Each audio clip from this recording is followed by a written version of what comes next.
물어보세요. 오진일 동지 먼저. 없어요? 이스라엘과 미국 공통점을 얘기해 주셨는데, 네.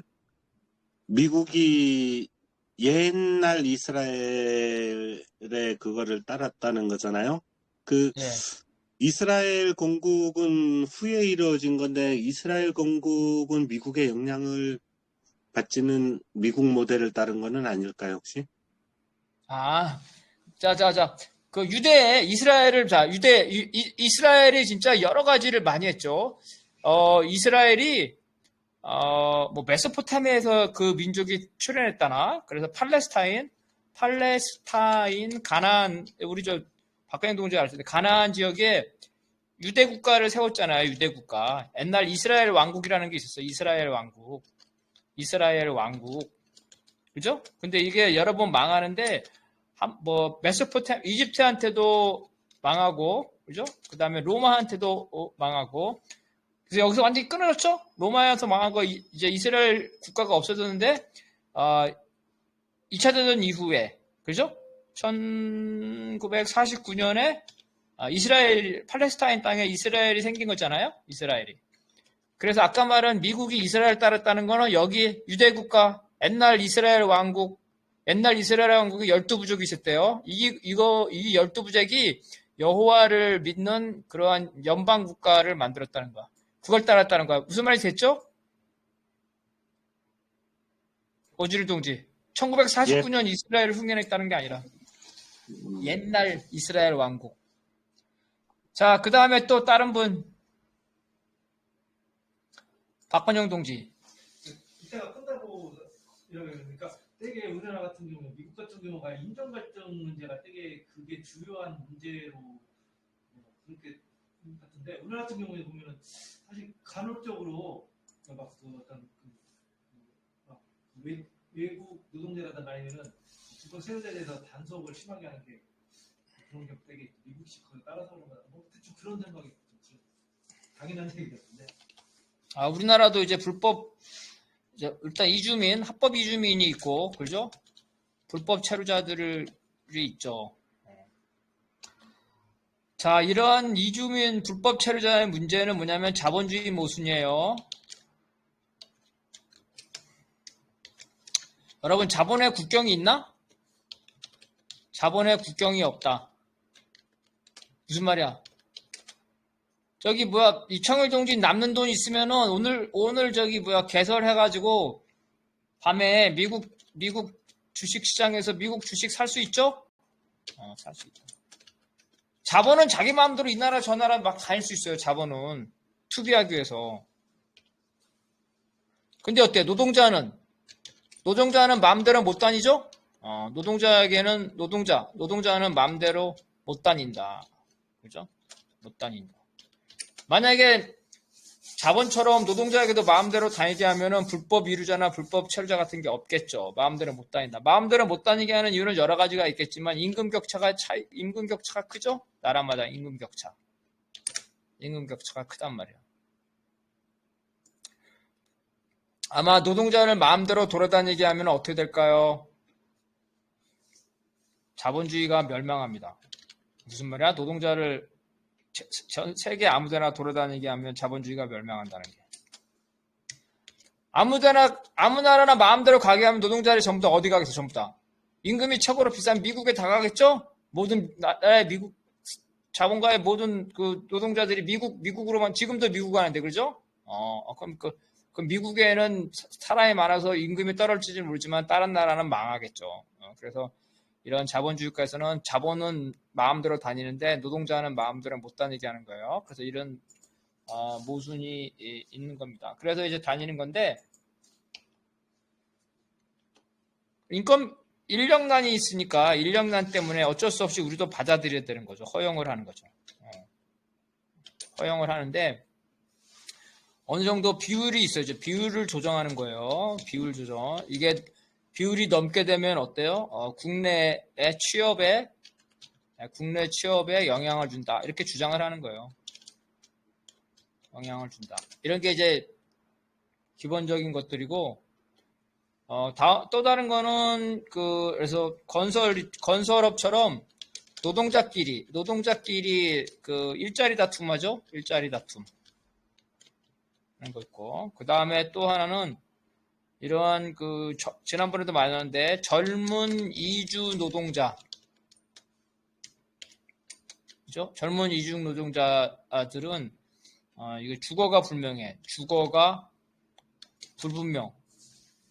불분명하면 이게 범죄율이 높아요. 사회불안. 한국도 청년 노동자 돌아다니는 데 많으면 범죄율 높다 그랬죠?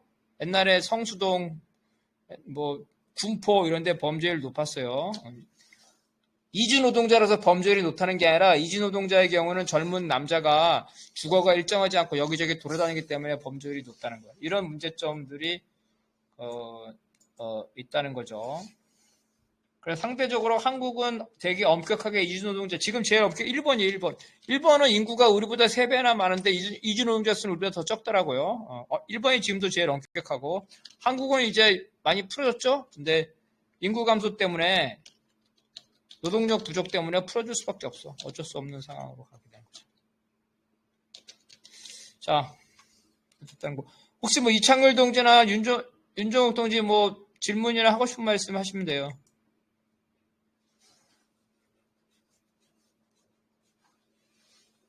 없어요? 없으신가 보다. 그러면은 우리 9시 7분이니까 국가를 제외한다면 최고 수준을 보여주고 있다. 미국의 복지 수준이 유럽보다 낮다. 이는 미국은 개인의 자유와 함께 개인의 책임도 강조하기 때문에 개인 문제는 개인이 책임져야 한다는 사회적 풍조가 강하기 때문이다. 총기 보유의 자유 역시 개인은 일단 자기 스스로 지켜야 한다는 개인주의에 근거하고 있다. 총기 사고가 빈발하나 총기 보유의 자유는 헌법상 기본권에 속하기 때문에 총기 규제가 어렵다. 이 밖에도 인종 갈등이 심하고 인구에 비해 수감자, 변호사가 비정상으로 많은 것도 미국 사회의 특징이다. 네, 그래서 미국 사회의 특징을 이제 마지막으로 몇 가지만 짚은 거예요. 첫 번째는 교육에 투자를 많이 한다네, 미국이. 주로 주에서 이제 교육 투자를 많이 한다는 거고, 대신 복지 수준이 낮답니다. 이 복지 유형이 있어요. 자, 복지 수준. 이 제일 높은 데는 당연히 사회주의과겠죠. 사회주의과. 집도 공짜로 주니 사회주의 빼고 자본주의에서만. 자본주의에서 가장 높은 데는 북부유럽이에요. 북부유럽. 스웨덴 이런 데도 지금 많이 약화됐죠. 그래서 왜 북부유럽이 왜 복지 수준이 높을까요? 스웨덴, 핀란드, 북부유럽. 날씨가 추워서 그러나? 비밀이 있어. 왜 그럴까요? 소련에 인접해서 그래. 소련에 인접해서. 그래서 소련에 인접해서 소련이 사회주의 복지 수준이 되게 높잖아요. 그러니까 이 소련 인접하에 있는 나라에서 노동자들이 소련은 저렇게 잘해준다는데 우리는 뭐야? 그러는 거죠. 그래서 바로 반공이죠. 소련의 영향력을 노동자에게 차단하기 위해서 소련 주변에 있는 북부 유럽이 유난히 복지 수준이 높은 거예요. 안 그러면은 소련보다 낮으면 노동자들이 불만이 있겠죠. 그래서 소련에 대해서 동경을 하겠죠. 이게 가장 높고. 그 다음에는 이제 서유럽이죠. 우리가 알고 있는 복지국가. 여기는 여러 가지가 있겠죠. 노동자들의 투쟁도 있고. 그죠? 그 다음에 경기가 불황. 국가가 어느 정도 발전하니까 더 이상 발전이 없어. 소비가 부족하니까 사람들한테 돈을 나눠줘야 되겠죠?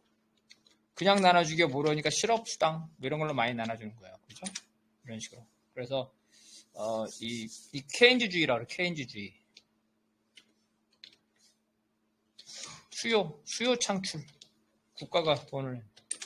이게 있고, 이게 이제 3인주의형이죠? 미국은 가장 수준이 낮은데, 이거는 수정자본주의. 이렇게 되는 거예요. 그러니까 정리해서 말하면 복지 수준을 보면, 사회주의 국가가 있고, 그 다음에 북유럽형이 있고, 그 다음에 서유럽의 삼인주의 복지 국가가 있고, 미국은 그 수준은 안 되지만 수정자본주의 수준이라는 거예요. 그래서 복지 수준이 유럽보다 낮다. 가난한 사람 많아요. 빈부격차 장난 아니죠. 권총광도 장난 아니야. 돈 몇 푼 하기 위해서 사람으로 총 쏘죠. 우스갯소리로 유럽에서는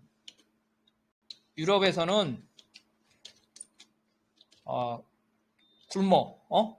배고픈 장발장 범죄가 장발장에서 배가 고파서 빈곤해서 살인하는 경우는 별로 없다는 거예요.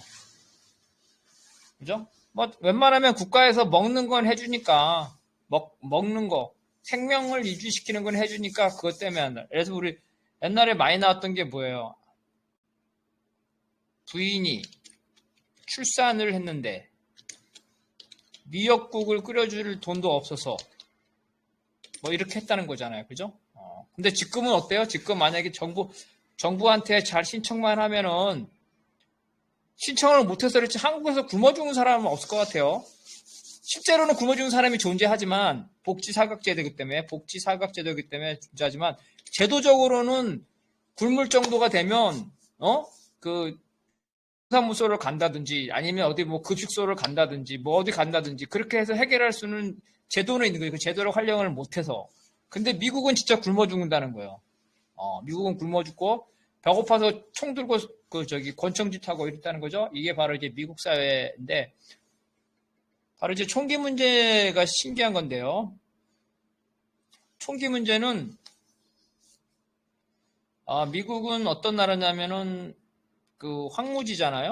황무지, 개척,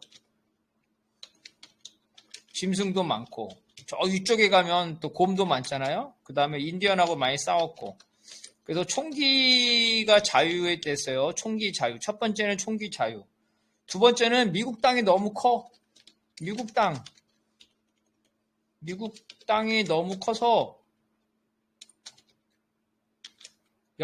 연방의 군대나 경찰이 이걸 다 보호하기 어려워요. 보호하기 너무 땅덩어리가 커서. 지금도 그러지만 과거에 미국의 독립전쟁이나 남북전쟁은 어떻게 했겠어요? 그러니까 어때? 자경대.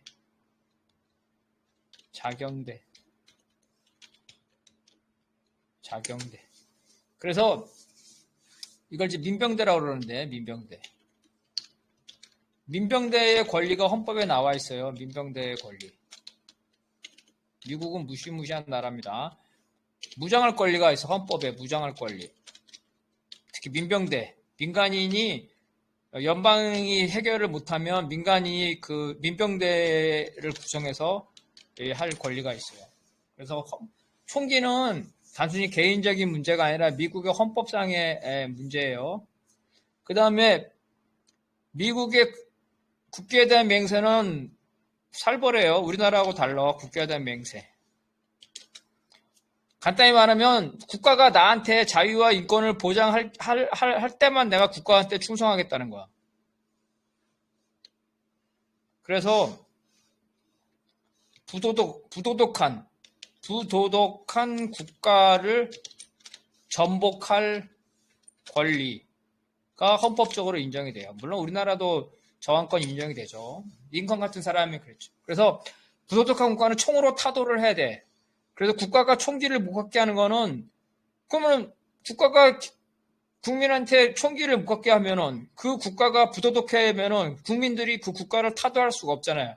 그러면 국민의 저항권, 기본권을 빼앗는 거야. 그래서 총기 자유는 국민의 기본적인 저항권, 단순히 개인의 안전 보호가 아니라 국가가 잘못되면 국가를 뒤집어 엎어야 될, 그 폭력적으로 뒤집어 엎어야 될 무장의 권리를 헌법에 있는데 이걸 갖다가 국가가 제한하면 안 되는 거예요. 그래서 이 총기 규제는 되게 어렵습니다. 그리고 이제 뭐 도시에서는 이제 권총 같은 거는 자유지만 장총이나 이런 것도 시골에서는 필요하잖아요. 시골에서는 장총이나 이런 것도 필요하단 말이야. 장총 이런 것들. 알래스카다 그러면 장총도 필요하죠. 요즘에는 이제 그래서 자동 소총 이런 거는 많이 제한하려고 하는데 그것도 주마다 달라가지고 총기 규제가 어려워요. 미국에는 로비 단체 중에 뒤에 나올 건데 가장 큰 로비 단체가 두 개가 있는데 하나는 총기 단체랑 하나는 유대인 단체예요. 유대인 단체 이렇게 된다. 그 다음 미국에는 변호사가 많죠? 엄청 많아. 왜냐하면 분쟁이 많아. 분쟁. 인종부터 분쟁이 많아. 그래서 미국에 많은 거 변호사 많다. 그 다음에 뭐라? 미국에 죄수가 많네. 죄수. 인구에 비해서 죄수가 많답니다. 변호사와 죄수가 많다. 미국은 끄떡하면 변호사가 한대잖아요. 뭐 세탁소에서 옷 세탁만 잘못해도 변호사가 분쟁한다는 거 아니에요. 이런 이제 미국의 특징이 있다는 거고. 자, 그 다음에 이제 내적 내국으로 갈 건데, 가기 전에 아까 뭐,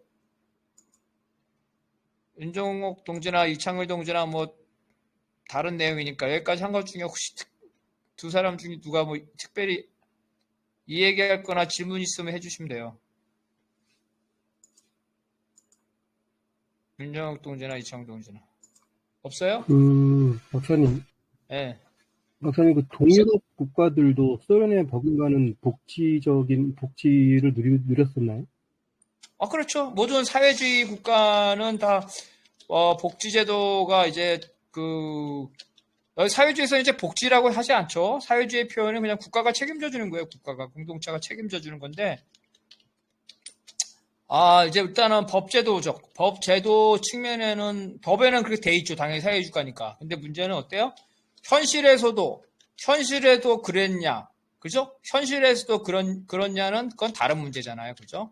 법제도는 그렇게 돼 있지만은, 예를 들어서 그 예산이 없으면 못할 수 있는 거 아니야. 그래서 뭐 조선이다 그러면은 한국전쟁 이후에 다 무너졌는데 국가가 책임져 준대지만 병원에는 갈 수 있지만 병원에 약이 없으면 뭐 꽝이잖아요. 그죠? 집이 없으면. 이런 문제는 있지만 법제도적으로는 그 국가가 책임지도록 돼 있던 거고, 그 다음에 이제 동유럽이나 이런 나라는 상대적으로 소련이 붕괴되기 전까지, 소련이 붕괴 전까지는 소련의 지원, 주로 소련이 원유를 팔아서 이걸 돈을 지원했어요. 달러를. 아니면 쿠바 같은 데나 베트남 같은 데 이런 데는 아예 원유를 줘요. 원유를 주면 이 원유를 팔어 국제시장에. 그래서 달러를 만들어가지고 했어. 이렇게 했는데 1980년대, 1970년대 후반에서 1980년대에 들어와서 저유가 정책으로 그 소련이 이제 소련의 그 저유가 정책 소련이 타격을 받으면서 오일머니, 소련의 오일 달러가 줄어들면서 지원이 중단돼요. 지원이 중단되거나 축소가 돼. 그러면서 이제 동유럽 국가라든가 뭐 조선 이런 나라 되게 어려워졌어요. 정리하면 법제적으로는 그렇게 돼 있었다. 하지만 현실에서는 경제사정에 따라서 현실에서는 그렇지 못했다는 거예요. 자, 뭐 됐어요? 이창근 동지 뭐 하고 싶은 말 질문 없어요? 없습니다. 네, 그러면 다음으로 넘어가겠습니다. 내적 제국. 내적 제국이라는 말 좀 어렵죠. 내적 제국은 뭐냐면 우리가 제국이다, 제국주의다 하면은 바깥으로 팽창하는 거잖아요. 근데 미국 안에도 제국주의적인 요소가 있다는 거예요. 미국 내부의 제국주의적인 요소다. 그게 무슨 말이냐? 가장 쉬운 말은 미국이 제국이에요. 미국이 제국이다. 여러 가지 좀 일단 자, 첫째, 영토. 거의 대륙이죠, 미국이. 엄청나죠, 땅덩어리가. 미국 자체가 엄청난 커다란 대국이라는 거예요. 대국. 그 다음에 또 뭐예요? 여러 나라. 주가 하나의 나라죠? 거의 50개의 나라. 그죠? 50개의 나라. 아마 세계의 이 정도 인구 규모수로 해서 줄을 세우면 정말 미국 안에 50개의 나라가 들어갈 거예요. 미국 하나가 전체 유럽보다도 더 거대하니까. 인구도 3억 5천만이잖아요. 유럽에서 1억 넘는 나라가 없어. 8천만이 최고인데 그런 나라 몇 개도 안 되는데 그렇게 50개나 돼. 이게 대륙이라는 거예요. 그 다음에 인종. 세계의 인종이 다 모여 있어요. 그래서 내적 제국이라는 건 바로 미국 안에 제국주의적인 세계적인 요소가 있다는 거예요. 그래서 그거를 이제 우리가 보는 거예요. 첫 번째는 우리가 지금까지 많이 해왔는데 미국이 세계인의 피난처, 미국이 세계에서 온갖 사람들이 다 왔다는 거죠. 정치적 망명격, 유학자 이렇게 있다는 거. 여기서 미국의 망명정책, 이민정책 이거를 한번 먼저 보겠어요. 이거는 우리 박건영 동지가 한번 읽어봅시다.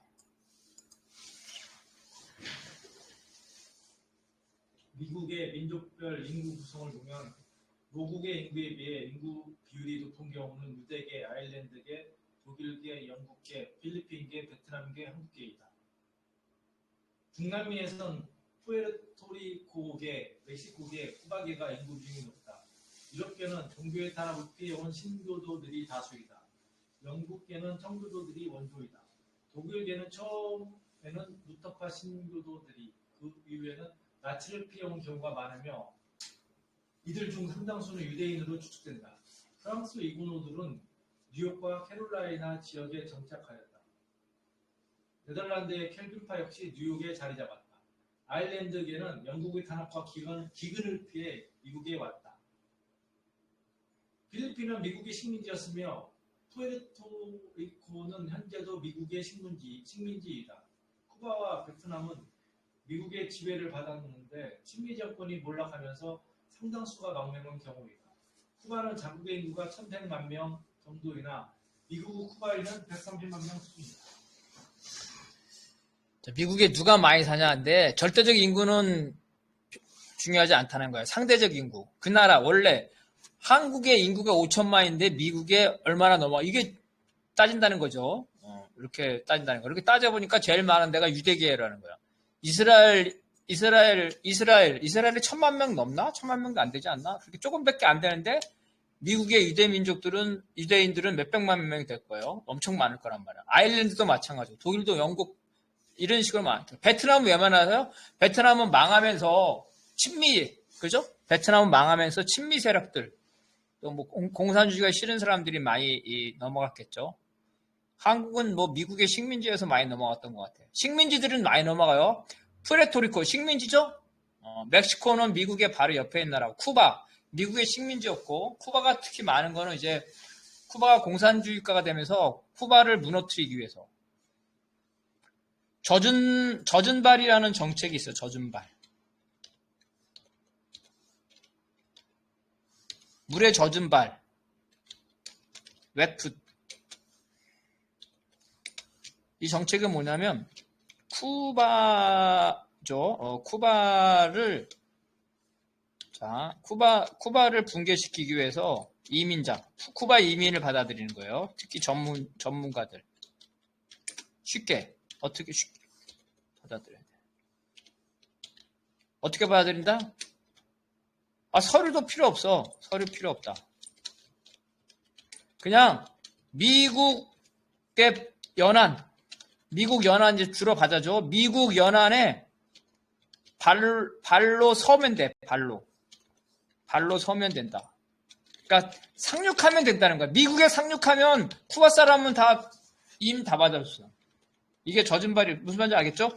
죽어가지고 둥둥 떠내려오거나 아니면 뭐 배를 타고 아직 배에서 못 내리거나 이거면 안 돼. 일단 미국 땅에 바닷가라도 발을 딛기만 하면 돼. 이게 젖은 발 정책이야. 이런 식으로 해가지고 쿠바 사람들을 많이 미국으로 많이 받았어요. 쿠바를 무너뜨리기 위해서 그런 거죠. 재밌는 이유는 쿠바가 어떻게 했을까요? 처음에는 쿠바 사람들을 많이 데려오는 게 쿠바를 무너뜨리는 거라고 했는데, 쿠바의 카스트로가 어떻게 했냐면, 쿠바에 불만이 많은 사람들, 그죠? 자본가들도 있겠지만 불만이 많은 범죄자도 아마 있었을 것 같아.